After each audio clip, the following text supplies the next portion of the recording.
It was basically just people watching, and I feel a lot of art is that. Either people watching or you're reflecting what you've seen onto your canvas, into your music, into your, like even with me, into my photograph. Okay, value association with art. So I was watching this auction by Sotheby's where they sold Leonardo da Vinci's, what is that painting called? Box that was recently discovered, the Salvator Mundi. It sold $450 million. Why? This has to be like money laundering. Why can't we live in a surreal world? Art is not just on paper or canvas or linen or textile. It's lovely. I enjoy street fights the most. That's sort of fun. The art can also be so intangible. Yeah. You know, it doesn't have to be a tangible form of expression. It can be a thought. I think the beauty in art is that you don't have to have an answer for it. I mean, obviously hype culture is kind of dying down now. Why are you a gallery? You're a gallery because you're coming to make someone's senses feel alive. Senses of vision, senses of hearing senses. So if he's showing a performance artist and the performance artist is a musician or a dancer or is a live painter, then I as a viewer, I may be coming to meditate at his gallery. Bombay is more cultural than Delhi. Why be accountable for someone else's insecurities with money? Yo, to the low and knife wonder maybe. We got your girl undulating to the rhythm of the drum. Wet t-shirt looking like a vacation. Take it off like Monday, baby, and there will be no underrating. So I don't think it's such a bad idea to be managed by a gallery, but now because you are involved in the economic aspect of art. Yeah, like if you can manage if you can manage yourself. See, it's a very fine line, right? Like it's for me and for anyone with a well-to-do background, it's obviously less of a risk and easier to go off on their own. Right? Like for me, it's very easy to say here, oh, galleries are not good. You know, that it's unfair for the artist because listen, I have a network that I can sell to. I have access to a certain network. But it's also not what you said, like the whole management of the art. It's also that for a lot of artists, the galleries provide that network. Pedestal also, yeah. Right? They provide the access to a crowd that's going to buy this. Yeah. PR. Like for example, so it's marketing. As an independent artist, I don't have access to your traditional collectors because that's a very, it's a smaller group that buys from places they know well. Because the gallery also has a brand value attached to it. Correct. 100%. Today, like XYZ gallery, even if I don't love the art, I may want to invest in it because they have a great program. And ABC Gallery, who I love the artwork, like it's something that would look fab in my living room. I may buy it because I enjoy it, but then I have to buy it with the risk that this artist may not go anywhere. Correct. So it's not from an investment point of view. It's and then from similarly, like if I buy it from again like DEF artist who is not working with the gallery but himself is just determined to go ahead, there is hope in that also. Correct. So how I personally consume art is more towards the enjoyment aspect of it for now. It's supposed to be a balance also, I think. A good balance. It has, if you're doing it too far either way, you're... So how most people think about art is that it's all about like investment and a little bit of like... something? Go for it. Ask It's your a mother podcast. when she buys jewelry. Okay. Is she buying a pendant just because she loves it? Or is she also buying a pendant because it has value in it? But once you, again, right, so I was talking to this jeweler the other day and he said, if you actually want to invest in gold or invest in the jewelry, like you don't invest in jewelry because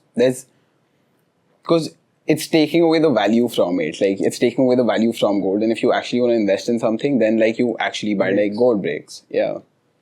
Or like gold bonds.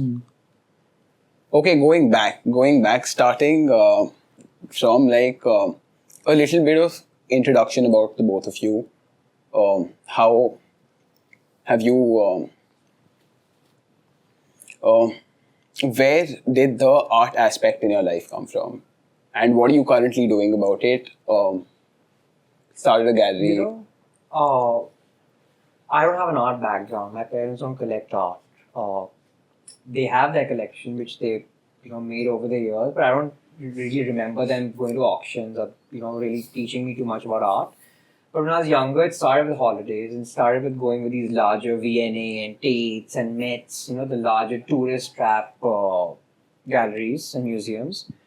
And then only when I went to study law in the UK, I realized in my free time, I wanted to walk around Mayfair or even Shoreditch, because living in East London, and see what's going on. And then I think for anyone who falls into art or stumbles into art, there has to be a sense of curiosity. If he's a photographer and he's an artist, he's obviously curious to capture and to see something that others don't see. So it's travel that really inspired. Yeah, 100% is travel. So even till now, there's not one trip that I've taken for work, any sort of work. It could be for legal work also. But I have to go see what the local art is and what the international art is in that space. I mean, I was in Liechtenstein, and in Liechtenstein, barely any galleries, but just public art. Such good street art, public art. So you just keep learning everywhere you go. Okay. What about you? How were you? So similar. I don't I don't have an art background. Yeah. Even my family doesn't collect art. There's art in the house, but it's not like it was never an active this thing. For me, it started with, again, travel in a way, because I used to go to the jungle a lot. Correct. And so I basically just started with a small video camera and then graduated to kind of doing wildlife photography, a lot of it. But in the whole art world and actually looking at it as a proper profession, in my last year of school, so I got hit by a cricket ball, lost vision in my eye. I wanted to do photography in college. Right. I was like, okay, now I'm supposed to apply for college. I don't know if I can do photography. So went through a couple of years of college, started photography again, and then I started selling my photographs because I didn't want to. I wanted to monetize what I was doing rather than get a job while studying in London. What year was this? This was just So straight out 2019. school? Okay. And then COVID happened. This was when you were in college? Yeah. Okay. So I picked up photography again when I was in college after about a 2-year break. Okay. And so I was selling my work through COVID, used COVID to build a consumer business. base. Yeah, a consumer base, bunch of collectors that were buying my work, interior designers that I was working with. And then I did my first show, which kind of exposed me to a lot of other artists. So you were that good at the get-go that you actually had a consumer base of people wanting to buy your photos? No, like with most businesses, it was the network that you reached out to? Mostly friends and family who bought initially. And then it was one interior designer bought, so another one then wanted. And then it became kind of a repeat. There were a few people who were buying again and again. Yeah. And then obviously my first show expanded my base by a lot. When was your first show? 2021. So, okay, the one that I attended. No. No. The one before that. So what was it called? So it's called Dark Perception. Correct. Yeah. I attended one which was at Bikaner House. Yeah, well, So where I was playing all three of mine performing were at Bikaner House. Anuman. So that was the second one. Yeah. So that was a year and a half later. Yeah. So mine was supposed to be, first one was supposed to be 2021 April, but then obviously COVID second wave happened, we pushed it to July. So that was when I got more exposed to the whole art scene and understood how the whole thing works. I had no clue. I was just okay, I want to sell my photographs. Yeah. I didn't understand art as investment, didn't understand art as a business. I'd been to the art fair and all, but just to see, I never really looked that deep into it. And my education kind of happened from other people, other artists who had experienced different things in the whole art scene. And which artists were you connected to back then? When I did my first show, none. None? None. Okay. Other than Aviva, who's a photographer, other than friends who I knew who might do photography or may collect, I know what you mean. Yeah. And then during my show, Sumit walked in. This was random? Random, completely random. That's how you I and met Sumit met? I met Sumit. Sumit had cut his hair at the time, so he had short hair. And I had followed Sumit's Instagram a while back in 2019. And I listened to a lot of his music. He had cut his hair, so I didn't recognize him, but I recognized his dad off of his Instagram. His dad's name is Sudeep Roy. Sudeep Roy, yeah. And he does sculptures. Sculptures, paintings, Okay. basically very talented. Yeah, because I think I watched an interview or like a piece of content on him where he actually spoke about, or was this an article, something that I remember about him talking about how he used to sit on the Havra Bridge and like actually sketch the entire day, how he went to an art school. Could be on Dostcast, because he did a Dostcast before his last show. Possibly, yes. Yes. So you recognize his dad, So then I went up to Sumit and I was like, listen, I really love your work. And then Sumit performed So at you my knew closing. Sumit's work. I knew Sumit's work. Okay. And then I met him, kind of got to know him, and then through doing more shows and hanging out with Sumit and hanging out with a few other people I met like this whole vast number of artists, and whether it was musicians, visual artists. Correct, because Sumit was like deeply ingrained in the indie music, art, culture space. Do you know Sumit Roy? No, I don't. Okay. So Sumit is a rapper, painter, designer. Yeah. Multiple things, but he's also, I think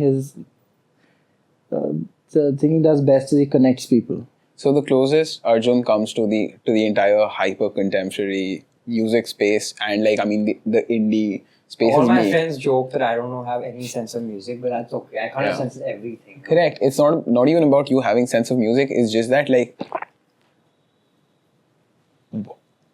the space that you've been in, where you've grown up, is a little different from this entire. Like scene. I'm amused by it. I find it amazing, and good music is obviously lifts anyone's mood. Yeah. But it's always nicer to learn something from people. So I learn a lot of music stuff from you, Correct. and I don't know too much. You About left him hanging. Yeah. Okay. Yeah. Okay, so that was your first show, Bikaner House, Dark Perception, and then you got introduced to Sumit. Yeah. Yeah. And a lot of other people. Basically, that, when you do a show, when you do a solo show, it's like, it was that whole, it was a 10-day experience. It was a bit of a crazy experience. Yeah. So I met a lot of interesting people. There were a lot of people who came just... Because you are you. Yeah. Yeah. So it was also interesting interacting with people who are not there to see art per se. Okay. Right? And because of the way the show was, it was even more experimental than the I like the next production two. of it. I think you did a full Exactly. installation of all the That's work. Mana that you came for. No, but Yes, all maybe. three. No, I think all- you came for Anuman, I no? came for with Hanuman. Manvi and Yeah. So, like how in that show the whole first floor Was it dark or something? was kind of dark. Yeah. In the first show, it was pitch dark. So, like if you Yes. walked in and did this, you couldn't see your hand. So it was really interesting seeing people interact with that. But it was just like, it was a crazy experience because I had like this photographer who came in and called all the people working there morons. Why? I don't know. He had some issue. Art people. Yeah. I could guess who's the photographer. I don't know Yeah, if but you don't. name, Yeah, because- we can say it later. Yeah. Arjun seems like the person who will walk into an art show and be like, What rubbish! I would never do you that. know what I mean? And it's happened that Yeah. no, please, what rubbish. I'm super excited to have WIP sponsoring today's episode because they're the ones behind the scenes helping creators like me bring ideas to life. WIP sits at the intersection of technology and art, empowering storytellers to transform their visions into reality. In this AI-driven age, they're the champions of authentic, human-led content. Whether it's series like this, performance art shows, or even concerts, WIP gives us the platform to share, create, and shine. For you, what was the, how did you end up, like, how do you decide that you want to open a gallery? Because, like, of course, I knew that you had been really in and around the art space. Your Instagram screams of it. At a young age, Yeah. I would attend fairs. And when I say young, like 16, 17. Yeah. And I still remember, like, my first thing I bought was merely worth 16,000 rupees. And it felt like a lot. Yeah. Not because it was, like, difficult to buy, but I just felt like, is it worth investing in something? I'd rather buy a nice... I was still in that phase of sneakers and, hoodies and all. So anyway. But while growing up, I attended lots of fairs, Lots of galleries are friends of mine. So I was But always not like that. not when you were 16, 17, right? When I was 16, 17. Okay. and I would just want to like shadow them and watch what happens behind the scenes of a Yeah. Freeze art fair or behind an India art fair, and you get to learn. And Yeah. then the fun part is you attend these parties, and So you were intrigued by like what was I going was on here. intrigued by the business of art. Okay. I was collecting art, and then I'm turning 27 now, and I just last year felt like now it's a good time to while collecting, also just see like how do you really put an artist out there, because I want to now learn that what is it that galleries do that make simple talented people superstars. Look at Subodh Gupta. I love Subodh's work, and he started his career as a simple Bihari man, and he's not got perfect English, but he is so talented, he's so amazing. Yeah. And look at the prices he gets for his art. So exactly. What is that portion? What is that thing that happens? Correct. I'm One very doing that interesting thing that you mentioned is that the guy speaks broken English, doesn't speak perfect Doesn't English. matter. It doesn't matter at all in my eyes. But so how people actually consume art, right? And when we talk about starting up galleries and it seems very luxurious. Like it seems a little, not little, but very aspirational. I keep saying it. I don't know why in India art is a thing of the rich. It is a thing I of the don't rich. know. No, but not everywhere. Okay, fair. And Neither is it where people say artsy, you suddenly mean like jhola type. You don't become like that either. Correct. But art should be accessible to everyone. Correct. And that's what And- public art is. Yeah, exactly. But while also, I personally think there's a beauty in buying something for barely 15, 20, 30,000 and letting that increase to a couple of lakhs. And Yeah. that is very much possible. I know some examples of people who bought stuff without thinking because they just liked it. But because they bought it from a gallerist who has promise, that piece has gone a long way. And it's not only the gallerist, but the artist has promise. So back in so again, right, art is actually very accessible. You walk into a random motel as well and you'll find a piece of art. Today I'm There's some opening a flowers. space. One of the reasons I'm opening this in the heart of the city is because I want people in the neighborhood to come in with chappals and joggers and just on their way back from a coffee, just drop it at the gallery, see some art. Art should not be a thing about attending events or attending in a suit and tie or attending an auction or. But do you being feel at a like the big spaces are a little a bit made in a daunting way where people feel like, oh, this may not be as accessible? It may look daunting, but it's minimal and empty. You may feel like you come to a complete blank space. You feel like I should be quiet here. I should be well behaved here. Yeah. But there's no price to being politely behaved. But how you've been shown art in the entire Western landscape of it, if you look at Christie's, Sotheby's, Sorry. how what art is in the modern age according to mass media is very Those are auction uptight and houses. correct. Auction houses obviously Yeah. will always be up. Okay. It'll always be, it'll always be defined by, a space cannot be daunting or imposing on its own, right? Nor can any setting be daunting or imposing. If I walked in here and there's no one else here, It would be daunting. just this place with the sofas and the furniture, right? I'm not going to be daunted by furniture in an empty room. Yeah. It's always the people, right? It's Yeah. always how I would say the people, whether it's art, whether it's anything else, always how the people who are at the top are behaving that is either daunting or imposing, right? So I think what happens with a lot of art is that, and a lot of art shows, is that the whole exclusivity thing, right? While obviously now for a gallery, for an artist, collectors like that, so that is how it is. Yeah. But I think that adds a lot of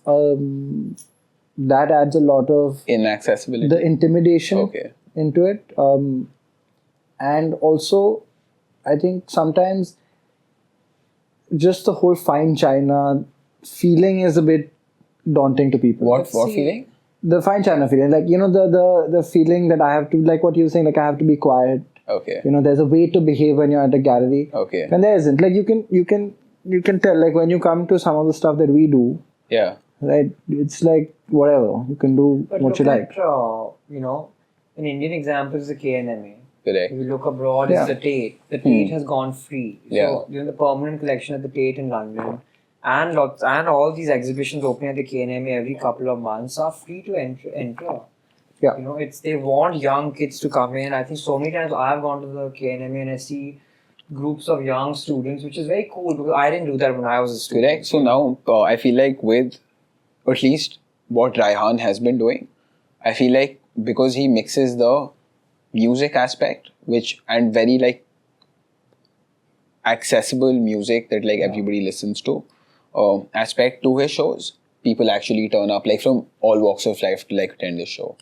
Like for example, I know someone who went to a gallery and he walked in and they were setting up for an opening or whatever. Yeah. And he asked, listen, can I see the show? Yeah. They looked him up and down and said, can you buy something? He said, I don't know, probably not. I said, then you can't see the show. Where was this? No, call them out, man. No, like that I can't. No. yeah. No. Don't call it. Don't call it. It's Arjun's gallery. No, what rubbish. Yeah, without the face. Don't call me out. Arjun feels like the guy who. No. But you know, No, I'm it's joking. always like, it'll never be the art or the space. It'll always be like if I walk into Arjun's gallery tomorrow and the people there are not receptive I know towards what me. he means. Yeah. Because But I've it is like also- that, man. It The like thing that. is, that's what, right? What Yeah. ends up happening is that because I think everything is almost defined by how much you're selling, how much a piece is being bought. If someone walks in and you're like, oh, this guy probably can't buy something from me, Yeah. then I don't really care. And then naturally your attitude becomes intimidating. Right. That's why, like the places I was just mentioning, these are bigger museums, right? Where, I mean, Yeah, you can you have know a me- huge You know what amount of happens, I money think? and probably not buy something. I think this sort of, while I agree and I disagree, snobbery of this kind is everywhere. You Yeah. go to any store, Yeah, that's what, yeah. you go to any restaurant, Correct.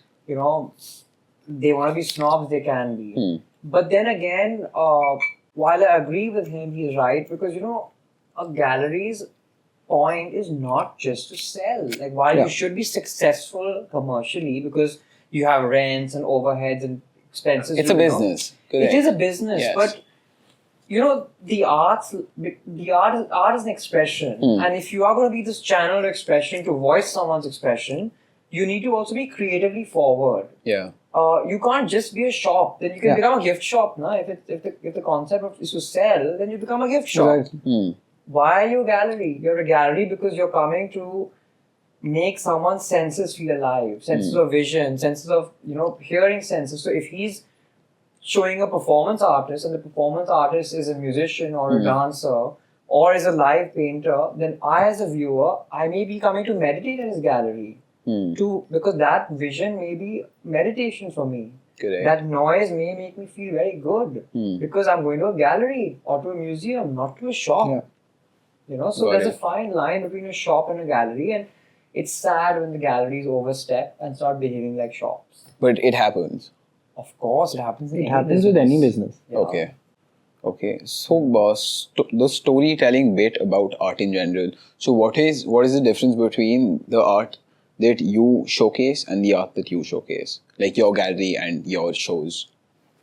You wanna go ahead or? Like You can you go cannot miss this. Okay, Arjun, start.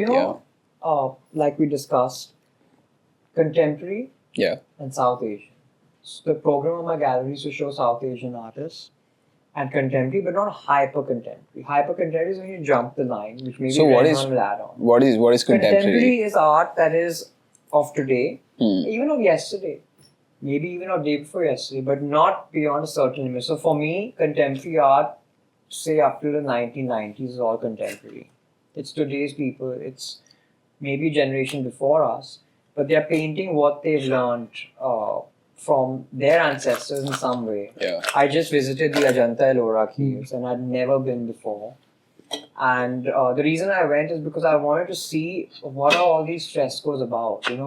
We travel to Rome and Florence and see frescoes. Yeah. What are Indian frescoes? They are Buddhist Jain paintings. Correct. They are made using lapis lazuli and all these sorts of expensive minerals. I mean, in today's time we use regular oil paints and acrylics. But what is the, stone, like what is actually that really brought this color here are the minerals. Every earth pigments. You look at the Thanka paintings of Bhutan or Nepal, they use earth pigments. So contemporary art is anything that we've learned over our several generations and ancestors. Look at mentioned Seher Shah's work and Aisha Singh's work. It's a modern take on something that's age old. And India, Pakistan, Bangladesh, this whole region of South Asia, the Middle East, these are one of the oldest civilizations in the world. There's so much to learn from.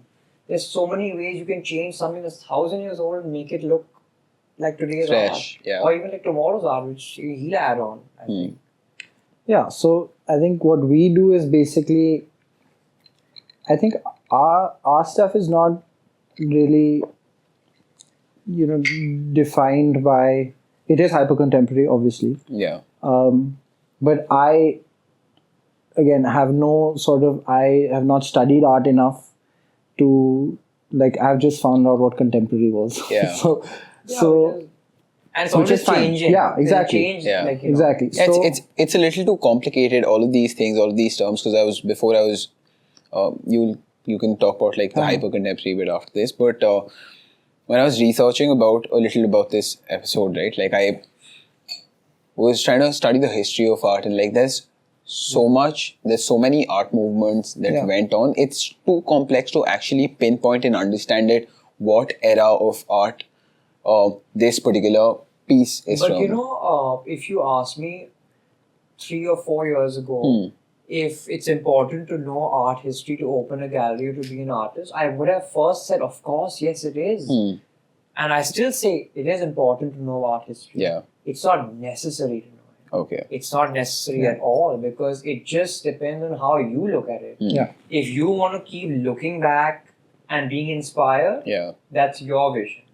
If you don't want to look back and just look ahead, Yeah. that's also contemporary. So I'm still reading a lot of art history, and I make it a point to read up about art history, travel to, on my next destination, I want to go to Hampi. I've never been to Hampi in Karnataka. Yeah. And I want to go just to see what's there. Yeah. And how does it affect today's landscape? Because I know it does. Yeah. But you don't have to. Yeah. It's not necessary. Okay. Hyper contemporary. So basically what we do is, it's basically like with Yukon Misses, for example, we don't, there's no direction that any of the art, the show has altogether. Right? It's very, whatever the artist, we let the artist completely, let as in they curate how they feel like, they make what they feel like. And actually both the shows that we've done in Delhi and in Bombay, it's been curated by 9 people. All 9 artists have curated the show together. Right? I'm putting something here, and then someone else comes in and says, okay, no, it won't look good here, let's put it here. So it's a whole group exercise, and it's very, very much based on the feeling that the art gives us. Correct. Right? And what we try and do is, similar to what Arjun was saying a little while back, is that we try and make it as accessible as possible. We try and make the price point not of the art itself, because obviously that now I can't tell the artist that, listen, wow, we want to price your work at 10,000 or X amount. whatever the amount is that we want to price it, because then obviously they as an artist have to also make a living, right? Correct. So it has to be a balance between how accessible you make it for the audience and how much of justice that you do to the artist. So basically what we try and do is we bring in different elements. Like with culture nowadays, everything is about, obviously hype culture is kind of dying down now, but the idea of the collectible, the idea of merchandise, that's something that we're trying to introduce, because for someone our age to walk in, and we've had this discussion many times, and buy something that's accessible. It might not be an art piece. Yeah. Right? Like in the Bombay show, I did jigsaw puzzles of my work. Right? they were editioned, you got a certificate of authenticity. I'm telling you, So you it's changing now. You don't have to have a unique. you Yeah. get these things that they are art. It's not, Yeah. I was gonna say they feel like art, but it is art, Yeah. right? So you running a gallery like yours also believe in graphic art being like proper art? I'm still thinking about Yeah. having a graphic art show sometime in the future. Okay. Because I think, look at the amount of graphic art and how amazing it's getting. Hmm. Graphic art is not only becoming 3D, it's like becoming sensory and Yeah. it's becoming. I keep saying, this is not graphic art, but my favorite video artist in the country is a group called Camp. You've heard of Camp? They were Experimenter in Calcutta and Bombay. Wonderful work, and like I would love to have a video of Camp just playing on repeat in my living room. I don't care if it's on a screen or how many copies there are, Yeah. how many other people have it. Yeah. I just love it, the way it's made. So art is not just on paper or canvas or linen or textile. Hmm. Why not? If today's art forces it to be on a screen, then it is. If it's a print that you share with 5 other people, but that work has gone into that print. 100% Work has gone in. it's developed over time. Like even going back to like when actually the first art piece would have been made would have been on a in a cave with a stone, then And it came to look paper at, and like you look at packaging or today of products, because my partner's in packaging. He runs GGD, Green Goose Design. Look at Forest Essentials or look at Good Earth. That is art. Yeah. Imagine that was edition work. That is Yeah. such sublime work. It's done digitally, but the thought process. Look at the logos nowadays coming out. Yeah. That is all art Yeah. because there's a person in front of that computer making that with his or her creativity, and it's a color story. I even feel like interior design is a form of art. Yeah. It's not easy placing things. Of and course, making like it look- music is also art. Definitely. Like 100%. Basically, But here we talk you more see, like the thing is, it has no definition. correct. Right, and the idea for us at least is to push it as far. There are multiple ways to define it. There are multiple people who define it. Everyone has their own definition. Just what we are trying to do in our own way is to push that definition as far as we can, and if we can push it so that there is no definition left. Another favorite of mine is Marina Abramović. Okay. She's mostly a performance artist. Yeah. But what she Do does, you know this? I think person? so. Okay. she's very well. I'm not sure. She's very, beautiful. Performance arts. Performance artist. Then I don't. I thought I But was she thinking of a also, painter. you read her about, she's very good. But also, what she does is obviously she records the performances because these videos are then, given to galleries and museums. But her main art practice is that she observes society. Okay. Look at the bizarre world we live in. Yeah. If I sat on my terrace of my house, I could spend a full day observing what's happening on the phone or observing what's happening outside and laughing or crying to myself because we live in a bizarre world. Yeah.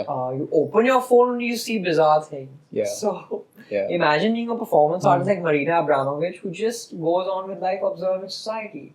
That's her art practice and she records it. And how does she express it? So there's a performance she has where she, I think it's called Have a Cup of Tea with Me or something. Yeah. And she's just sitting in the middle of a square of a European city, and she has practiced in a couple of cities. I think in Warsaw and Poland, and in Athens. And she wants to go to places which have a connection to her personally. So she just sits on a chair and she asks regular people to come and sit with her, and this is all done in a way that because not everyone knows Marina Abramović. Those who know for her, she's a regular woman. People come and sit. She just has a regular conversation with them. Yeah. And because she's such a deep practicing artist, she really looks into you. So her gaze is so strong that when she talks to you, you're mesmerized, and obviously you're being recorded. But there's an iconic moment where she's sitting. Now, this is not planned at all. There's a very old ex of hers, some 25, 30 years ago. Yeah. And they were completely, maybe I think it was a war in Albania or something that really, after the war they never met. He comes and sits opposite her and she recognizes him. She remembers him that this is the same man 25 years ago I was deeply in love with. And you see the tears rolling out of her eyes and you see his expression. He holds her hand. That frame, you see in a movie, you watch Bollywood and Hollywood films, you're enacting it, you're directed, but this is all natural. So it's a natural observance of society. It's a natural, and don't we all have heartbreak? Don't we all have friends who we don't see again? And imagine seeing them, and then imagine seeing them on a video, like that love, that affection, that longing. Yeah. So she practices lots of social, she's practiced a lot of scenes where she's screaming at someone. And someone's screaming back at her. Yeah. When there's a fight in the streets, don't we observe people? Yeah, it's lovely. I enjoy street fights the most. That's what I fucking live for. Street fights, Yeah. or even a street proposal. It's such a beautiful thing to see. Have you seen a street proposal? I may. Yeah. So you can see me do it. You may? That's amazing. You know what I I keep may. telling? You know what I keep telling my friends? I'm like, if you Please record it. if you propose to your partner outside of the damn living room, like, I'm really gonna judge you. If you're gonna fucking take them to Turkey and they know like they're gonna be proposed to, and there's a fucking hidden photographer who's actually See, gonna now you're photograph observing society. That's what I mean. Yeah, it's fucking dumb as hell. Like, I would never do that. So it's bizarre, and I feel like you open your phone only and you see so many bizarre things. And imagine if your eyes were recorders. Yeah.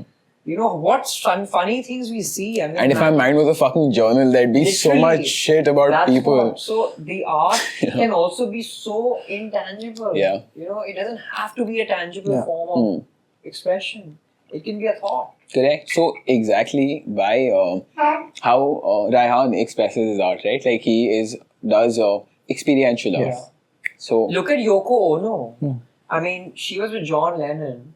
And there's so many video formats of her art where she and John are just in bed. You know, they've probably just woken up or they just had sex or whatever it is. And they're just romancing each other. And where is this out? In their bedroom. No, in London. Is this a painting? No, it's a video. And this video... You're saying pornography is art. No, I'm not saying that, Okay. Kunal. Don't make me say that. That's not true. You can say that. That's not true. No, this is a scene of John Lennon and Yoko Ono in bed. They're clothed and their sheets are here. Yeah. So it's not porn. Yeah.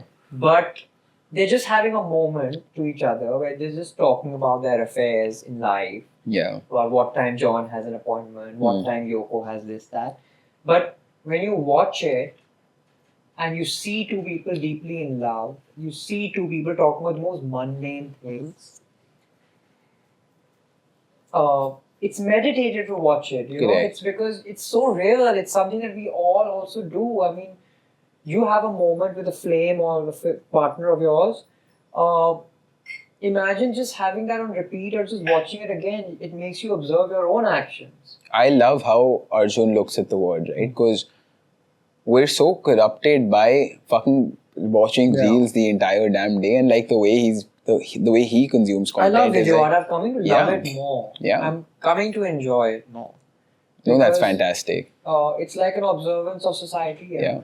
And it's free art to consume. Like, everybody can watch that video. And we are also forming part of that society, by the way. You know, we form part of it. I saw a very interesting exhibition right now in London called the Vinyl Factory. Okay. It was at 180 Studios. Yeah. And it was video art and audio art. And it was I was in London 2 months back, and after I've got into art properly and seeing shows, and it's the first time I've been back to London after studying there. And it was the whole trip was so eye-opening, but especially this show as an experiential artist, because the video art was so beautiful. And it was just this, some of it was rehearsed, some of it was staged, but it was basically just people watching. And I feel a lot of art is that. And it's either people watching or you're reflecting what you've seen onto your canvas, into your music, into your, like, even with me, into my photographs. Yeah. Right? Some of the some of my favorite photographs are the simplest ones. Correct. It's just someone walking on the street. Yeah. It's an emotion. You know, it's a shadow. It's someone holding onto a railing. You know. And value association with art, right? Like experiential art is something that can't be bought. Like I can't buy this experience and place it in my living room. I mean, yeah, most of the time. A lot of people actually Most of the do. time. I mean, Yeah, you can. I asked a gallerist a couple of years ago and I was less informed that who buys video art? Is it just galleries? Is it just museums that acquire that video art? Or is it even homes and offices? No, So someone, an interior designer asked me to do. It's not my expertise, like But video you art. read and repeat. You But keep it's- it yeah. on loop, it's a screen. And why not? If you can have a permanent If you walk canvas- into someone's house and you see a projector running, I've seen it. yeah, I've he seen it. knows a lot of odd bunch of people. It could be a projector. It could It be could be a a screen. television, a screen. You know. Yeah. Doesn't have to be a project. But that's what so one thing that he pointed out before you walked in was when you do group shows compared to an individual artist's show, that's so much better because you have the entire space to tell your story. And that's what I observe. The difference between You Cannot Miss This and Raihan's independent show is that I see there is so much expression, there's so much more expression than just works on the wall. Yeah. But also, I think it also, it depends, right? For example, when we did the first You Cannot Miss It, which was my first group show, after having done 2 shows which were big, right? And I had these huge spaces to work with where I could do whatever I wanted. Yeah. And then coming into a doing a group show, and also obviously with me and Sumit, by the end of it was a group curated show, but we were trying to place this, okay, this is going to go here, this is going to go here, which at the end of the day never really works, especially when you're working with an independent group of people. Sometimes we get the artwork on the day of the thing, like me in the first You Cannot Miss This. It was 3 days out from the show, 4 days. The show was opening on a Saturday evening. Yeah. And me and my production team designed my installation on Monday. And then we worked on it for 4 days and then put it up. Yeah. It basically, like what a group show does is, it was an amazing exercise for me, was that, okay, I've got this amount of space to express what I want to express. And I also have to see how it behaves and reacts to the other people that are in the same space as me. Right? So it's a really good exercise. Okay. What do you enjoy more? I think I obviously enjoy solo much more. More freedom. Right? More freedom. But also the second one, You Cannot Miss It, was even smaller space. So that was the only show that I've done, one of the only shows that I've done where I've just put works on the wall. Yeah. But for me, the first You Cannot Miss This, I went with the idea of showcasing unity and patriotism. Yeah. Right? So in a space this big, we designed an installation that mimicked the movement of a flag. And it was just pictures of the Indian flag. Right? So having that sort of constraint is also in a way good. And we actually, after doing that, the show that I just did in Feb, that allowed us to use the thinking that we applied to having a room this big into creating 8 different rooms for that show. Right? And creating each room in terms of the installation separately and then linking it to what came before and how it adds into the storyline. So I think both are good. Obviously now a place like Beacon House where we did the thing still gave this much space. Yeah. The Bombay show, I had a wall this big. So then you're limited. Then How do you approach a space like Bikaner House or a gallery like Method or a gallery like yours where you actually pick up spaces to showcase your art? And how do you choose your artists? Well, so, I mean, from the artist perspective, with Beacon House, it's an application. Okay. Right? I think they've got a committee that looks at your application, whether you're a gallery, independent artist, whatever you are. They look at your application, they look at your portfolio, And Is there any sort of bias in that entire thing? And are you paying Bikaner House yeah, to you pay rent. heavy rent? Yeah. The first show I did was not. I don't know what their main gallery is still priced at. I remember that then and before that, it used to be, they used to have a fixed rate so that it was very accessible. Now I don't know what the main gallery is. But you know, at Bikaner House, you pay for a lot of things without knowing. You pay for very good security. Because it's in a gated place which is manned. Then also it's in the heart of the city. You're paying for Exactly. the address. Artisans in India, right? Like you look at like a lot of these sculptors and like people who do like truck art, and like it's beautiful, and like the kind of works that are being made in like villages in India, versus all of these people in tier 1 cities who are making like as good art as those folks are being identified by people like you who only have access to people like But these. you know, I think, and I'll be very honest with you, because India's so diverse, we have heritage arts, then you have today's tribal and folk arts. Because folk art is not yesterday's, it's still very much happening. So tribal art is a real thing. 100%. Okay. I mean, for people who want Varli paintings or that's a Maharashtrian form of art. Okay. Or you want, even the Tankha, like I mentioned, they're not only from Bhutan, you can get them in Dharamshala also. Okay. Or you want Tanjore paintings, or you want, textile paintings. It can be heritage, which is old, like glass paintings. You know, in Rajasthan, you get a Lord Krishna and Nathwara and all these places. But it's also folk art, and it's traditional, and it's tribal. You know, because then there's a class of artists who bring back their tribal and folk culture or their agriculture background, and then they contemporize it. That's a different being. Then there's someone who completely leaves it behind. I mean, you know, there's one of my favorite artists, Michu Sen. Do they get paid as much as any other artist I think if you are, say, a miniature artist coming from Rajasthan, you know, Bikaner has some fantastic miniature artists who do it in both in the Mughal style, Mughal paintings, and these Rajasthani traditional paintings. But if you're known very well in your zilla or in your township that, you know, he's the oldest miniature artist, then of course his prices are obviously higher. Yeah.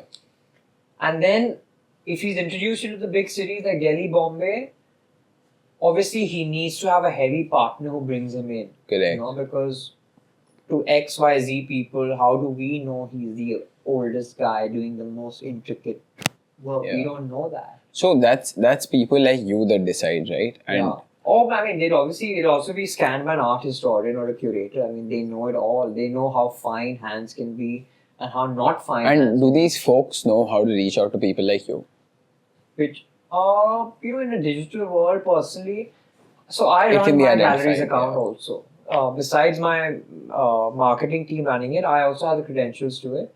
And many times I open the inbox or even the DM box of Instagram, and I have a lot of people from tier 2 cities, even villages inquiring. So we take inquiries. Fantastic. And I think most galleries do. Yeah.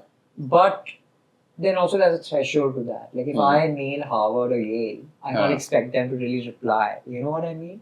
Yeah. I mean, as long as my mail is acknowledged. I think it is. I think it definitely is. If you're exceptional, if the artist is exceptional, then I'm sure you will. So a lot of people ask me, and this is friends who ask me, not people in the business, is how do you find artists? I'm sure like you'll be questioned that, or you know, how they'll ask you how do you find galleries? You know, it's a funny question that people who are not in the world of art keep asking us. But it's a two-way thing. While the gallery has to constantly hunt for talent, it's important for the gallery to be open to talent who reaches out to them. Yeah. Because you never know who you're missing out. So if I've traveled the world and really not looked into who my neighbor is, I can miss that person, right? I can travel to London and Paris and Thailand and Singapore and go for 100 studio visits and, you know, speak to artists and sort of speak to them about how they should work with us. But if I simply don't open my mailbox and see about who's reaching out to me, I'm still missing talent. Yeah. So it's a balance again. You know, you have to look for it, but you also have to be open for them to look for you. Have you been trying to identify artists like these in India? Well, we I think it's only been a year since we started doing You Cannot Miss This, and we are always looking to broaden the people we're working with. Yeah. But for us, it's also been a lot about, as a group of 11, 12 people that we are now, also figuring out how we, with the existing artists, right? Because we're not doing this as a gallery. We're doing this as a group of 10, 11 artists.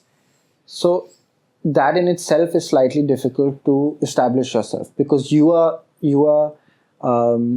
self-curating. You are determining your own prices. You are trying to find your own market.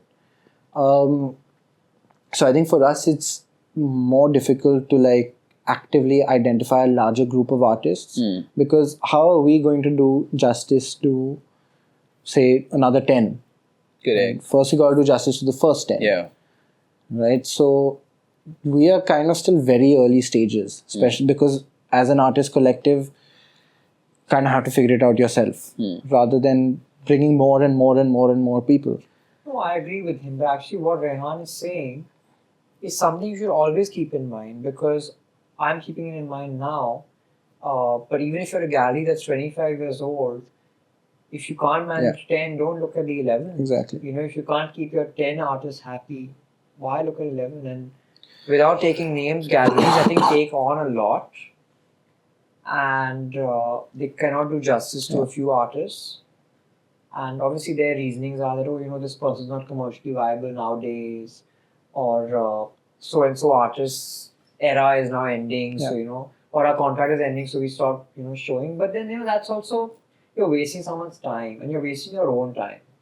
If you can't do that, don't take more. So I believe take as much as you can hold. Yeah. And all those you hold, they should all be happy. So where I feel like my mindset's actually been proven wrong is I always felt that art is all about like luxury and being inaccessible. But like from this conversation, I actually feel like it is the way that you Definitely identify accessible. artists. Yes, it is accessible. And I think till today, by the way, very honestly, the funny thing was I just, you know, there was a gallery that sent me a portfolio. Yeah. And I've in the last couple of months, I stopped looking at the catalogs of this certain gallery, because I feel like, you know, they've really become a huge gallery. Yeah. But I saw their catalog, and actually they were very well priced, because we should also not, again, have a stereotype that this gallery is all over the world, or this gallery has like 3-4 locations, so they don't work with young talent. They do. You know, a lot of top galleries work with young talent. Lots of top galleries, young artists are very much affordable and successful. Yeah. And I definitely think for the young people now, people who are in their mid and late 20s, even early 30s, actually even today's kids are even more mature. So even the kids who are, you know, less than 20, 17, 18 years old, they are not so much spending their time and money on clothes and shoes and bags. I think the kids nowadays want to invest in stocks. They want to invest in their home looking nice. They want to invest in their health. And they want to invest in art. Yeah. You feel my like that? partner's nephew and niece, who are barely 19 years old, it was very nice. A couple of months ago, I couldn't buy little Arpita. I was just saving up. Arpita Singh. Yeah. She's with Roshni's Vadra Art Gallery. So I called up Amir and Raihan. I said, guys, if you've got little money, buy this little piece. It's worth only so much. And you know, Arpita Singh's work will grow. And they're very happy. But is it just people like you and people around you that consume like this, or is it majority of India? Like you did your show in Bombay. What were the kind of people that actually turned up and bought something off the show? See, Bombay was very interesting because we had these two separate entry points, right? We had artworks that were priced decently well. Even with our art, we kept it accessible. They were priced decently well. And we had stuff that, like, for example, we had a postcard, right? Which was digital, but it was drawn on Procreate by these artists, Correct. right? Which was for And like- limited pieces. yeah, Okay. 250 rupees. Okay. Right? So we went from 250 rupees all the way up to say 2.5 lakhs. Yeah. Right, for a big painting. And it was very interesting because especially at the opening was just people our age, because we had invited people, we had kept it open, but we invited a lot of people came of friends of the artist, friends of the gallery, and Method itself has A large still consumer base. It is a serious art Yeah. space. Yeah. Yeah. and it's a space like for a younger crowd, I would say, right? They have very serious collectors as well. Bombay is more cultural than Delhi. Oh, 100%. And I'm going to say this on record. I mean, Yeah. I don't know what it is, but there's actually one thing I know what it is, which I'm going to say out that I'm here. You love Bombay. I love Bombay, Yeah. but see, Bombay has a sense of community. Hmm. They have a more neighborhood Correct. mentality, be it in the apartments or in the apartment complexes. That is one. Second thing is like you have the dabba walas. There's a community of dabba walas. There's a community that everyone eats together at lunch in the dabba. Correct. Similarly, they have something very interesting called the Art Night Thursday, Yeah. which is the last Thursday of every month. The galleries are open till late, and they choose this opportunity to have show previews. Who was telling you? Were telling me about this? So it's a neighborhood, and the neighborhood actually stretches. Actually, there are 2 or 3 neighborhoods. There's a Worli neighborhood, and there's a Colaba neighborhood, and each of these neighborhoods have anywhere from 3 to 8 galleries. Yeah. Now, Kunal, suppose I'm opening a show 5 minutes away from his show, and you're attending for us because you're a friend of ours and because you enjoy a little bit of art. But what if at that show we are serving good alcohol, we're Yeah. serving snacks, there's upbeat music? Won't you ask 5 other friends of ours who are completely disconnected from the art world, and they'll come for the music, they'll come for the friends, they'll come for the community? 200%. I'll come and I'll ask 5 more friends because I've Aryan Khan went to a gallery in In? Bombay. So I mean, even I go to a gallery in Bombay and I know as much as I can would Aryan go to Khan. serious art galleries, but I'm sure he went because all his friends were going, and good for that. Correct. And that's again that takes me back to if you're serving free alcohol, if you're serving all this, are you actually letting everybody in? And then one second, you're also open till late, which means on a Thursday people can come back, unwind, and they can take a shower and come to a nice preview. And the preview is not uppity, everyone's in a hoodie or in jeans and a t-shirt. The gallery doors are open. Of course, there's a security guard, so people shouldn't misbehave. Yeah. But why not? Yeah, more the merrier, I think. That's what I was talking about when I meant what is the solution to the intimidating atmosphere is that. You What? open yourself to the community, Okay. Right. you know. So you're saying Delhi is uptight with art? And a lot of people who attend on Art Night Thursdays are not buyers. Maybe the art is already sold before the show opens, because the galleries also have a duty to big collectors and museums to show the art. Because again, I said it's revenue for them. Correct. So there's no harm in privately showing the art to a serious collector or to a large foundation, because they will buy, and you have to run your business. But open the space up. Let people who don't want to buy also come in to just have a drink and observe Yeah. and enjoy. Okay, value association with art. So I was watching this auction by Sotheby's where they sold this Leonardo da Vinci's what is that painting called? One of his works that was recently discovered, the Salvator Mundi. Okay, yeah. It sold $450 million. That's obnoxious. Why? This has to be like money laundering. 100%. Right? No, No? I don't know. I think a lot of companies, I mean, you'll be surprised to know, but like companies like BlackRock and all buy also. Yeah, So see BlackRock- that's like, I think at that end, Yeah. it's a lot of it is investment. Yeah, it's definitely. When you're looking at that high, really high end, like I would say, a But huge when you chunk of say even investment in art, right? Like it's association with a particular brand of art. yeah, and that brand is built by the artist, the by the gallery, gallery. so many years both. also. Yeah, and time. Yeah. Time builds Like, that I'll brand. give you Why is example. a Mona Lisa and not any other I'll painting? give you an example. Now, it's been so many years, MF Hussain has passed. a lot of his works are still being discovered. I actually happen to. It's a rarity that actually. No, I No, don't. because he's not a particularly rare artist. Yeah, it's not really rare. Now, He painted a bunch of things. Huge. See, he painted a lot. A lot of his works have been in the market. Now, a couple of years ago, I was in an elevator in a random apartment in Worli.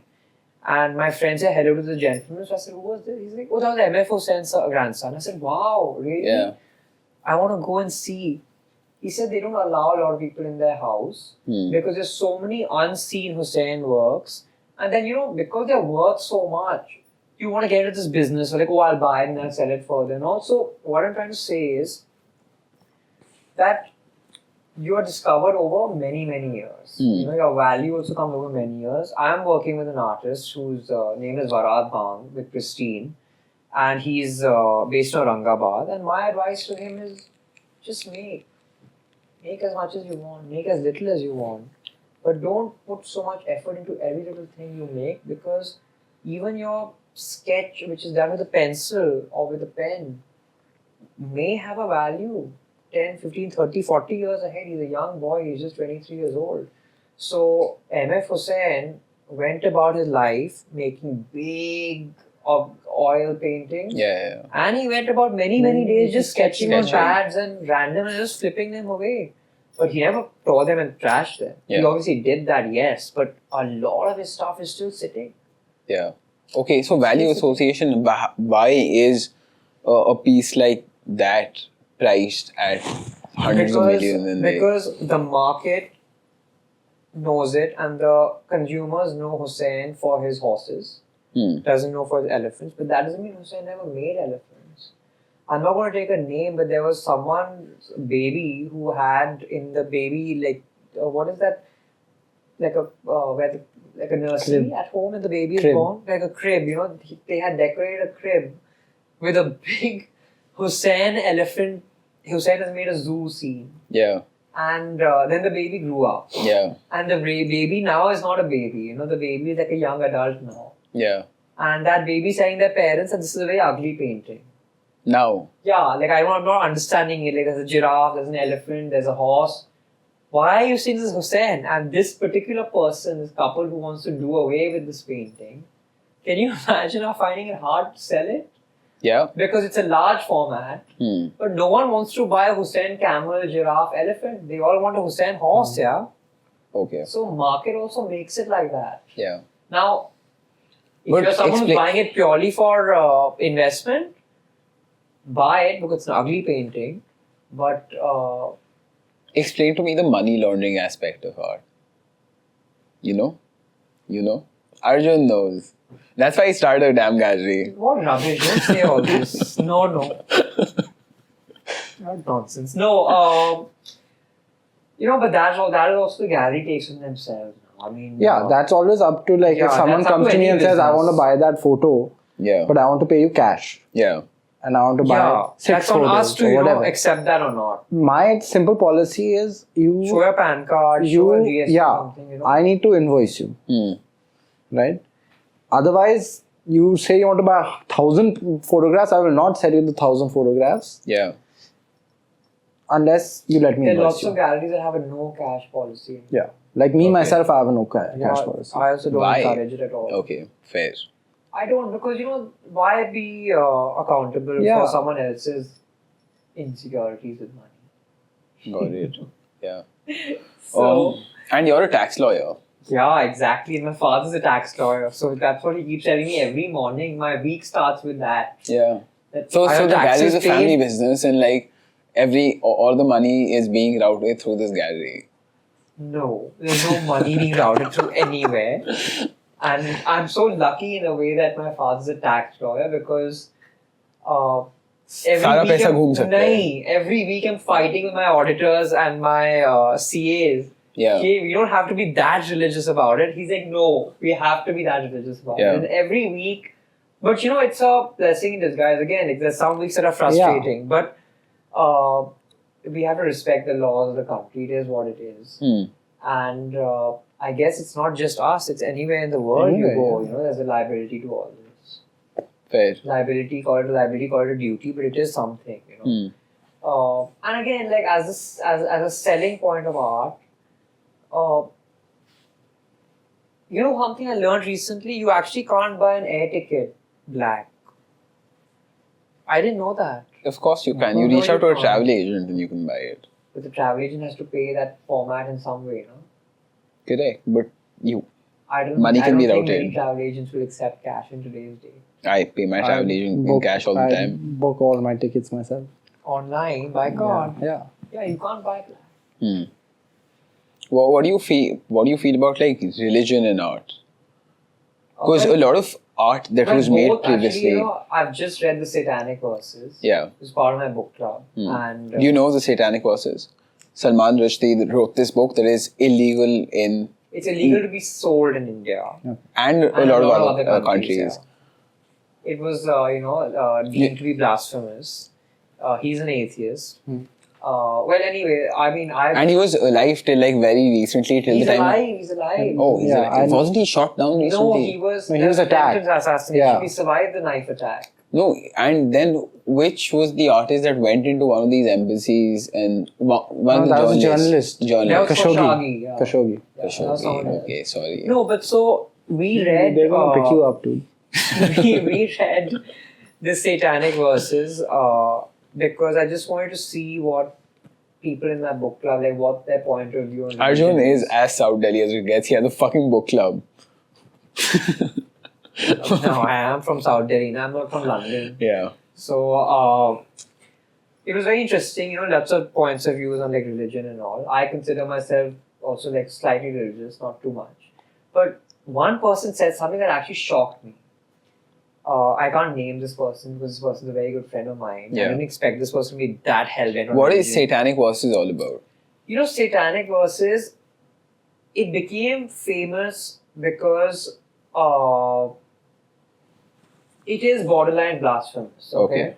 The characters in this sort of storybook mimic the life of Prophet. The language is absurd. It seems like Salman Rushdie is obsessed with sex. I mean, I think that's one thing I learned about him. But it's a masterpiece because this was written, I think, in 1988. And even if you read it today, it's way beyond and way ahead of its times. But it actually delves into a lot of other topics. It delves into migrancy in UK, about how as migrants, you can never make that space your home. You're always an outsider. And the United Kingdom is a big home to like Chinese and Asian and Indians and Pakistanis after separation. So it really is about these two Indian men who happen to come into the UK and their journey of life, their difficulties, their struggles with their religions. Is Salman Rushdie Indian? Salman Rushdie is an Indian Okay. American, I think. He's now moved to the US. He's an atheist. And it's his critical analysis on religion. So someone in the book club said that this book is completely blasphemous and I don't think this book should have ever been published because faith is a very personal thing and it's not right for someone to publicly write about someone's Beliefs. personal beliefs. Yeah. And I think, it's very, and I was shocked because I also feel like while faith is, like faith gives me strength, that's what it does to me. It could be faith in my parents, faith in God, faith in anyone. Even if I have faith in you, it gives me strength that, Kunal will do this for me, right? So, when you mix faith and religion, I think both are expressions, except I think today's people, we should be more secular because if you're secular, whenever, however you express it, shouldn't undermine someone else's thoughts. Now, we can think differently and you can express your thoughts. But if they're attacking mine, don't you think that's unfair? Because I'm not attacking yours, I'm just thinking my way. Rather, it's so nice for them to have a third person thinking and to learn from us or to bring our differences closer as a third religion or as a third expression. So similarly, art is also an expression. Do you want to express religion through art? You're taking that on yourself. You can or you may, but then don't expect everyone to love it. Don't expect everyone to buy it. But if you see a lot of the early art, it's all about like a lot of religion and like mythology. Because that was also made at a time when language wasn't so established. You see, No, till now, like if you walk into any house today, like literally any house, you see either some god, yeah, I agree. god sculpture or like something like that, and that can be classified as art. Religion art, yeah, Yeah. 100%. So that is again, it's a thing of faith. Now, why do people say that they want a Tanka painting? Because that What's a it's a Tanka paint? Bhutanese form art. Okay. It's Buddha and it's Bodhisattvas and other goddesses like Goddess Tara, and now these goddesses, for people who believe in them, they have an aura, they have positivity, and again, it's all a perception. It's not like it really does. I'm not saying it really does, but if you have faith in it, faith gives other people strength. Whatever you have faith in will give you strength. And faith gives hope. So for people who are hopeful, I think as humans we all are, we do have faith in some energy or some deity or some person. Yeah. And I think art is also very tied into worship, right? Because a lot of the times worship is very visual. You're looking at something, you're looking at Feeling a something, painting, a sculpture. If someone buys a statue of a god to put in their home, you might not buy it, oh, this is an art piece, right? But at the end of the day, it is. It's been made by a sculptor in a studio. Yeah. So I think art and religion are very deeply tied together, but 100%. I think. As is art and politics. Yeah. Yeah. As is art and philosophy. Yeah. As is art and science. I mean, I think there's so many. You would know more about that. I mean, a camera is a really scientific machine. It captures a moment. It captures several seconds in 1 second. So I definitely think. I mean, there's a very progressive artist who's with Vadra Art Gallery called Shailesh BR. He's one of my favorites. Yeah. So Shailesh is someone whose work I've been following. And again, he does watercolor and he does paints and sketches. But he does a lot of machinery art, which is very cool. What is machinery art? So he uses waste material from tools, from machinery, and he constructs things. So he constructs sculptures and installations with metal and with knobs and waste material and wires. And I think he also recently he did a residency in South Korea, which was amazing. I've always said that East Asian art is always the most forward-looking art. You see a gallery in Beijing or in Korea, Japan, they're so with it. Do you know Team Labs? Yeah, I know Team Yeah, Labs. so look at Team Labs, so Japanese. But that is all art and it's so visual. It's so It's really scientific, nice. Correct. In fact, Pranati showed it to me. Yeah. She went there. Team to Labs, visit they've one of had the it in galleries. Tokyo, in Singapore, all over now. Hyper contemporary space.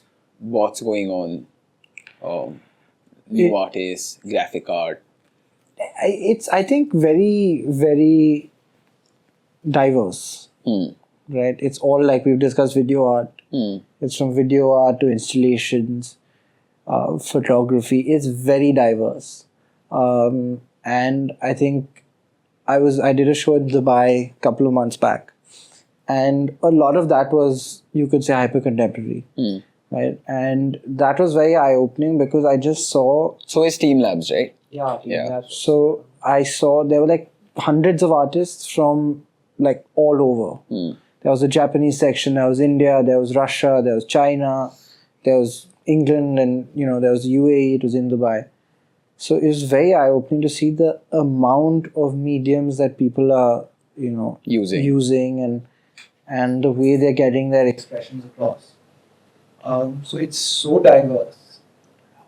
I could Also, I think I also feel like a lot of regions in the world, no matter how hyper contemporary they go, or even if they remain contemporary, there's always a mood. Now, why do we associate Scandinavia with minimalism and straight lines and emphasis on lighting and emphasis on shadows and emphasis on architecture? Because they for generations have had that mood. The Scandinavian style is all about design. It's all about objects and design. You're always taking inspiration. Whereas East Asia is all about future. They call it land of the rising sun. It's always, everything is more newer there. Even the potties are, the first potties were, I think, those electronic ones. I mean, it all started there. then when we look at Europe, the Renaissance paintings, till today, the artists who are contemporary painters, they still take inspiration from this Roman style of painting. In India, Paresh, Mehti, Hussain, they all are somewhere inspired by traditional gones, traditional earth pigments, thick, rich paint. So what all can be considered as actual art, right? Like if you see like that Jean-Michel Basquiat works there, it's if I show it to anybody else in this room apart from the three of us, they'll just go like, yo, this is like somebody who sketched, fifth grader who sketched like random shit in sketchbook. Right? No, I don't and know. it also apparently he does not. So it's all expressionism and like there's no particular story that this guy tries to tell behind his art. It's all about like how you perceive it. I think one thing is that it's very subjective. Correct. Right? So what I find beautiful, you could find revolting. Right? Tomorrow, And if then I there's run a also- gallery. there's also context. The Yeah. context is provided by the market, by galleries, Exactly. by Story, curators, yeah. by the story that might not even be, an artist might be dead. Right? Exactly. It might not even be his story. Yeah. He's like an Avicii, right? He died at like 27 now. So His it might work's not out even there. be his story. I'm Yeah. not talking about Basquiat, but Yeah. I'm saying just generally, it might not even be the artist's story. It might be the artist, the representation that's telling a story. It might be someone else telling a story. It might be the family of the dead artist telling a story. Correct. So a lot of what you are saying, that why is this seen as art and not a random sketch by a fifth grader seen as art, a lot of it is context. Exactly. But context can be made, right? Like the story can be told. So let's definitely do one thing with one of your galleries. Have you watched? I'm going to paint all of this, stuff like this. And we'll create a story around it and sell it through one of your galleries as like a social experiment. He's trying to pass off his money I'll making give a very scheme. as no a- worries. I will give a very experiment. diplomatic answer. I'm not going to say yes or no here. I'll give a very I have my answer ready. Yeah, okay. But I'm saying, also see our minds, thankfully, because we are also in such diverse climates and societies and all, our imagination takes us to places. Now you would say, oh, Harry Potter is for kids or Alice in Wonderland is for kids, but why do we have to live in a realist world? Yeah. Why does an artist have to paint an image as he just visuals out? Like, look at Salvador Dali. He's made a telephone where the phone is a lobster. Yeah. Why can't we live in a surreal world? Why can't I have two horns and Raihan have a tail and you have, I don't know, 3 tongues? Yeah. Like I struggled with this a lot. I used to shoot a lot of commercial stuff. So I used to do a lot of like fashion photography, product photography, and it's just like I would not enjoy it at all. Right? It made sense. live in a It made surreal sense world. commercially, but the moment I stopped doing it now, 2 years back.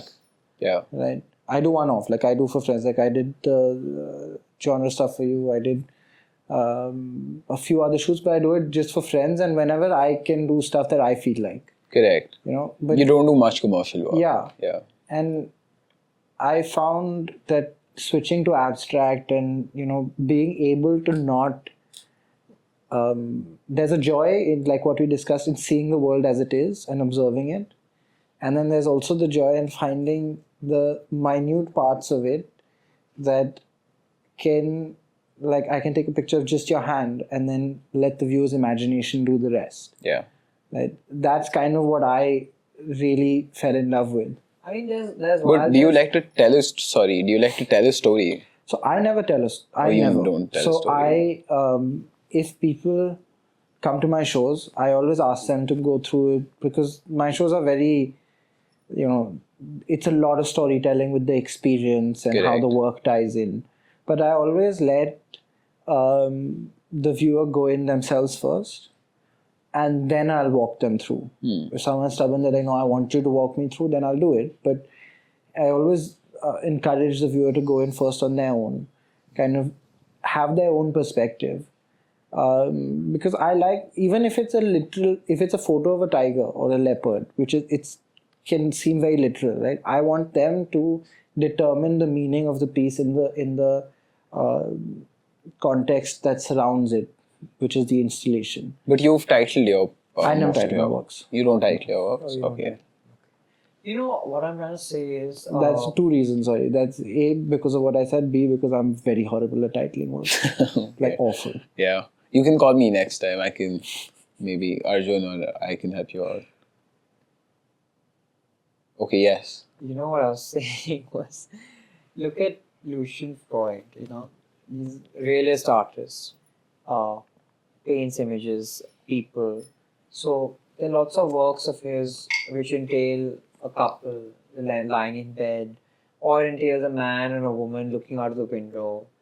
Now the couple in bed, okay, they could be sick, they could be happy in bed, they could be really unhappy in bed, anger, sadness. But what's beautiful is you can't tell by looking at that image that they're happy or they're sad. It's what you think that they're feeling like. Hmm. And so many times that's beautiful, because if I have a work in my living room and I've completely zeroed in and this is the scene, that's what's happening, I may get bored of it. Yeah. After a year, I may look at that happy couple and keep getting bored. Or on a sad day, I may feel really angry looking at such a happy couple on my wall, whereas I'm bloody fucking sad, Yeah. So I think the beauty in art is that you don't have to have an answer for it. Yeah. You just like Alice in Wonderland, you can't prove anything, You don't need to question if that rabbit hole is Yeah. real or not. Correct. It's fantasy, it's surrealism, and we live in a fantastic world. We live in this world of fantasy, and that's what magic is all about. So if you can't enjoy magic, then what is life? Yeah, I mean, it's not about straight lines all the time. Like you Indeed. mentioned, like if he's photographing a big cat coming out of a bush, you don't have to have an answer for it. This was just after a kill, or this Yeah. was just after mating, this was just before it went into the water hole. No, it could be anything else. Got It it. could have actually come out of a rabbit hole. Yeah. Basically, you see, a lot of the time it's just about actually giving the viewer their props, like saying, okay, the It's on audience you, is the yeah. audience is intelligent, Correct. right? You don't have to spoon feed it, right? Okay. You treat them Even if as- they're not, it's their interpretation. exactly, and it's it has to be subjective, right? That's the beauty of it. Yeah. And I at least that's what I like. Again, even the way you view art is subjective, right? So I enjoy viewing art in my own way. I very rarely read exhibition text, especially now that I've written a lot of exhibition text. I read it even less. Yeah. And I kind of let my own imagination join the dots. And then once I've done that, then I'll go through the show again and then say, okay, this is what they meant, and that's how it relates to what I was thinking. So you're almost seeing two separate exhibitions. And that's why whenever people come for my shows, I always let them go twice, because it's like seeing two separate shows. Because at no time will both our thoughts be the same when looking at something, unless it's a very literal painting. Correct. Even then it might not be the same. So apart from both of you being in the art space, you're a lawyer. You are mostly a curator of Things. of things. So what do you feel about like the dynamic in India with? I want to understand about because you have a lot of thoughts on the judiciary system in India as well, right? Yeah, so And it's a great crossover because judiciary, I love politics, the you come from a crossover. political family. So I love the crossover, and I think it's completely wrong to say that after school, or I was born a doctor, I was born a lawyer, I'm going to die a lawyer and a doctor. yeah. I don't think that's the way anyone thinks nowadays. And if people think like that, then listen, you can't take someone's thought, you do you. But I feel like, why not? I mean, you can always be a person in profession and run a business or run several businesses on the side. It's on you. If it's how much time you can take out. It's how much you can balance, and it's how much your family and your friends can support you. So I was telling Kunal that we're in a world of lots of friends and other lots of acquaintances, people in society. it doesn't matter really. You know, all you need is 3 or 4 friends and your family and 1 or 2 more people that matter, and that's it.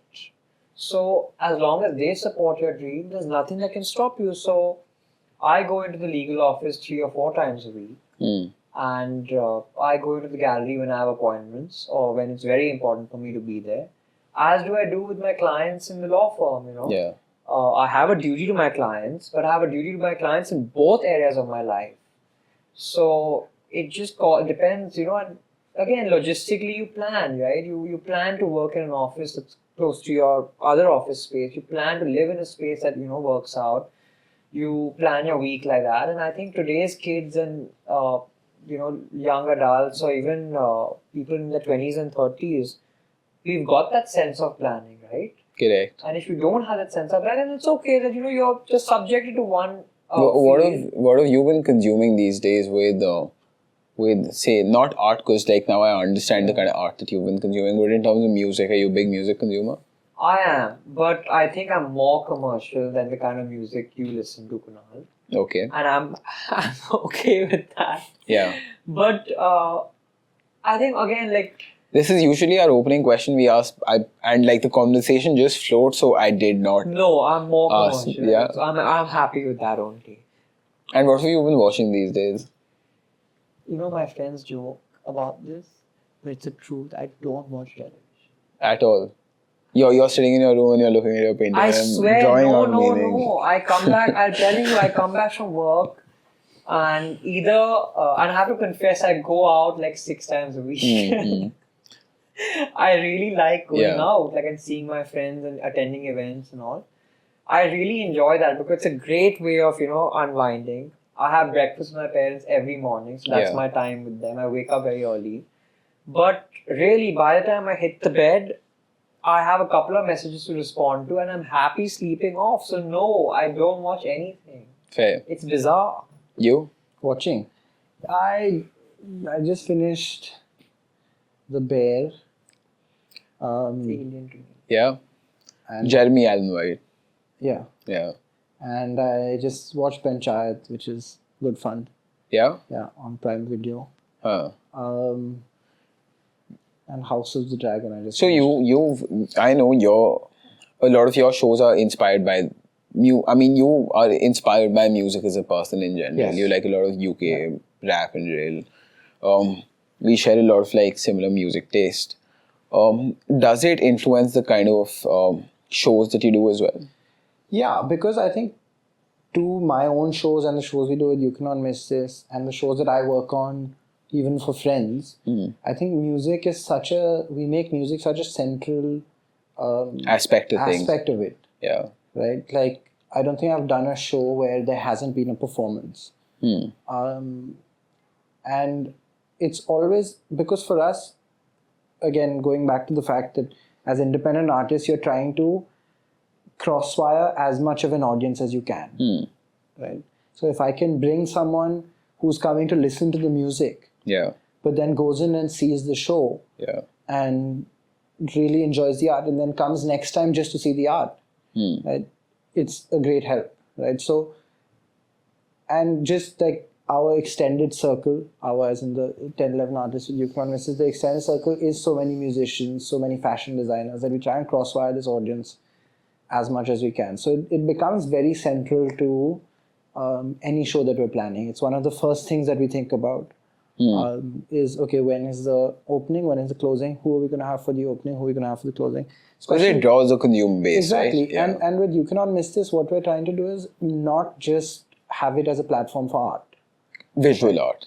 Yeah, not just for visual art, right? Yeah. To have music performances, to have people come in and talk about fashion, talk about art, talk about music, talk about comedy. Like now in the Delhi one, we had Kunal Kamra came. Yeah. We had Prakhar and Nefertari. Do a pop-up, fashion pop-up. No, they came and spoke about fashion and starting your own. You had a panel. Fashion brand. Me and Sumit spoke about art. So it's just basically this cross-wiring. So that's why like music and even fashion to a certain extent becomes so central to the way we're planning planning our shows and events. Are there, you being in judiciary and you coming from a political background, do you feel like are there any policies towards creatives that can be and now that both of you are working in the business, are there any policies that you think can be created to like actually push these artists out, and like any government schemes or like something like that? I don't think government schemes like that, but I just feel like even the legal world is, really changing at a very fast pace. So what I feel now is coming into India are 2-3 things. Something called luxury law. See, IP law has always been there. That's intellectual property and copyrights, this, that. But now in a strong way, there's something called art law and luxury law. So what these two areas of law do is they're obviously hired by galleries and artists, and it just takes intellectual property protection to another level, to something so deep and depth that whatever you make or create is protected very safely. And I think that's very good. I mean, today I go to Olive. We've eaten at Olive a lot, and Olive is one of my favorite places. But do you know the dishes at Olive, while the recipes may be out in the public, just like a Gordon Ramsay's recipe sold out, the way you present the dish on the plate, that is protected. Did you know that? I didn't know that. So I think that's a completely new way of protecting people's creativity, because a chef is not just cooking. He or she is also presenting it to the diner, and that is the whole experience. So even that's a form of art. The way you present a panna cotta on the plate, or you know how Olive has that, I call it tokri, but actually it's a basket, that tiramisu basket that comes. Yeah. I find it funny. I mean, I laugh at it every time I order it, because it's this huge picnic basket that comes. But it's an expression, right? So I think in the legal world, definitely changes are being made. People are really going to court to sue people if there's an infringement. Regarding government or policies, I'm not aware of it, but I think at a district level, see, lots of schools are now making a difference. Yeah. I see a lot of kids going to museums and galleries. Not just the KNMA, but even the National Museum. I see that change happening. That was one of the most eye-opening experiences. I mean, look at the NMACC also. You see a lot of kids, students, and schools are actually going there. So there are a lot of private people doing their bit. Opening. They're having gigs. They had the YouTube Fan Fest recently. They're having Mamma Mia. Yeah. Things that Indians have never seen before, right in your neighborhood in Bandra, which is amazing. Yeah. But I think separately, like the NGMA, for example, going to the NGMA, and I went when I was... So NGMA is the National Gallery of Modern Art. Yeah. So I went in when I just left school, and at that time I had no clue about the arts. And my nanny took me because she had, when she first came to India, she had worked there, not worked, but done a course there and also worked there for a bit, restoring art. Yeah. So she took me, and it was such an eye-opening experience. And whether you're interested or slightly inclined or even not interested in art, I would recommend everybody goes there. NGMA. The NGMA, yeah. Yes, correct. It's an amazing experience, and just the whole history you get of Indian art. But yeah, I think just in government schools, while kids are still young, exposing them to the arts in any form. You know. There are also a lot of people, like, look at Khoj. Have you heard of Khoj? Khoj is in Saket. It's a foundation. Yeah. And what it literally does is it actually finds artists. It actually uplifts artists, gives them grants, sends them for residencies. And Khoj is actually a very big platform for leading galleries to find artists. So, anybody who does not know anything about the art world, what are the 3 things that they can do to actually like get exposed to the art world? I would say first go to a museum near you. I mean, it could be any museum. And museums are everywhere. There's a museum inside the Red Fort and anywhere. I mean, you could be in Delhi or in Chennai or in Bombay or even in Dubai and Abu Dhabi. I mean, look at the Louvre that they've opened in Abu Dhabi. It's world class. And till a few years ago, we don't have consumers in Abu Dhabi, so India, yeah. And they don't have to But- travel for it. Easily accessible. How can Anywhere someone then, get I mean, access to KNM is in it? Saket, they're Got it. opening the new space on the highway. Yeah. So the Gurgaon peeps can attend. Yeah. They have the Museo Camera in Gurgaon, which is good for Super, people yeah. who are into photography. In Bombay is obviously the new NMACC. There's MAP in Bangalore, which is very good. There's the Crafts Museum in the heart of Delhi, which is very good for tribal and folk art. So it would start at going to a museum near you. That's number one.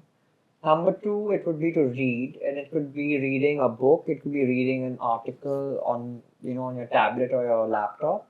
It could also be, I think my favorite thing to read is actually buying a New York Times subscription and reading the art section of that. Yeah. And then the third, I think, would be just Instagram. Like, look at amazing stuff that AD India is posting. And Correct. because art is not Architectural just limited- Digest. Yeah, Architectural Digest India Yes. or even Architectural Digest Middle East. They're not limiting it to anything framed, but they're limiting it to the way buildings are built. So I think architects and interior designers read a lot about art. So I think it's read and watch and be there. So for me, I want to try and go a little different. So we have almost 6. Yes. So I would say watch. Definitely watch this film called, this Banksy documentary called Exit Through the Gift Shop. Solid one. I think we've discussed a lot about it, Yeah. the context and around art and Yeah. all that. Go and see stuff, like Arjun said, wherever you can. And you'll be able to find something that's free and accessible close to you. If you can't, then your phone is the best museum these days. It's the best, Access to like everything. in the world. unfortunately. Yeah. Unfortunately. It's the best, tool to access everything. Yeah. Right? And go as niche as you can on your Instagram. Find pages that the pages you initially follow are following. You'll find artists there. You'll find other cultural curators there that will expose you to new kinds of music, new kinds of art. And read. Even if you're not buying a coffee table book, you go to a library. Yeah. Go to the art section. I'd like to add. There's no libraries in fucking Delhi, by the way. Where can you go anywhere and actually read a book? No, but my favorite bookshop is called The Bookshop. In Lodi Colony. Yes, which is next to Trez. Yes. That bookshop is very nice. Yeah. And it's actually a very nice place to actually go and just pick up a book and read the blurb behind. But I'd like to add 2-3 things. I think also please go for theatre and musicals. Theatre is also a very serious form of art. Yeah. And especially for performance artists, for voice modulation and stage, to be acquainted with stage, I think it's a great way. And when I say musicals, I also mean go for live performances. I love the Street Piano plays, Man. yeah, and street plays. Yeah, for street example. plays. I love the Piano Man. The new one's open in Saket. In Bombay, the Opera House is really doing very well for those who live in South Bombay. And I think really go to theatre and musicals. And you can find workshops. Yeah. With workshops, you're a lot of the times supporting younger independent artists. Look out for places like Social, Piano Man, because they're doing a lot of up and coming artists are performing there. And if you can, always pay for a ticket, always pay for the workshop. Yeah. Especially if Most it's- people have to do that, man. Everybody doesn't get access to the guest list. No, I'm And just for saying. those, Yeah. for those who If want you to can. learn art history, they don't have to go to a university or college all over again. There are lots of short courses that Cambridge only provides. So, few 5,000-7,000 rupees, you can do a very nice 8-9 hour course on art history. And that too, art history that's focused on, say, the Mughal art or focused on the Chettinad art of the South. There's lots you can do. Okay, top 3 artists from India. All time. Huh? All time top 3 artists of India. Your top 3 artists of India. Visual arts. Let Arjun go first. Okay, Arjun. you. My Arjun. favorite artist is actually Arpita Singh. Okay. And she's I think she's almost 90. You look at the works, you feel like there's a young girl behind it. Because she's so visually there. Yeah. The second would be an Indian Omani. She works with Experimental. Her name is Radhika Kimji. Okay. I love her work. Yeah. Not only is she experimental with her medium, because she actually mixes photography with paint, and I think her sort of form should be patented because it's amazing the way she does it. It's also very meditative to look at. My third favorite, I love Dhruvi Acharya. She's also a middle-aged young lady in Bombay. And why I love Dhruvi is because she's based in Bombay. So she's with Kimode and I think she's with Nature Mart in Delhi. She's been painting these figures, and if you look at those figures, you can tell, oh, this is a Dhruvi Acharya piece. But those figures are timeless. You don't get bored looking at them, and those figures are constantly changing. So in the pandemic, they all were suddenly wearing lots of masks. Yeah. And I think the work is cute. I think it's fun, it's cute, and it's very relatable work. And you don't get bored looking at it. Nice. I'm not going to give like all-time best. Okay. But just- Current because mine favorite. keep Yeah, changing. current favorite. Current Yeah. favorite. So my current favorites would be I'll give one wildlife photographer because I like wildlife photography. Thomas Vijayan, Okay. very very good. One of the best from India, if not the best. Then I'm thinking of a couple of mediums.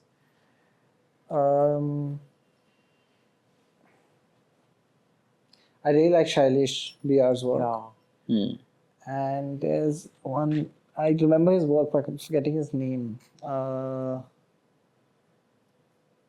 with A. Abhijit something.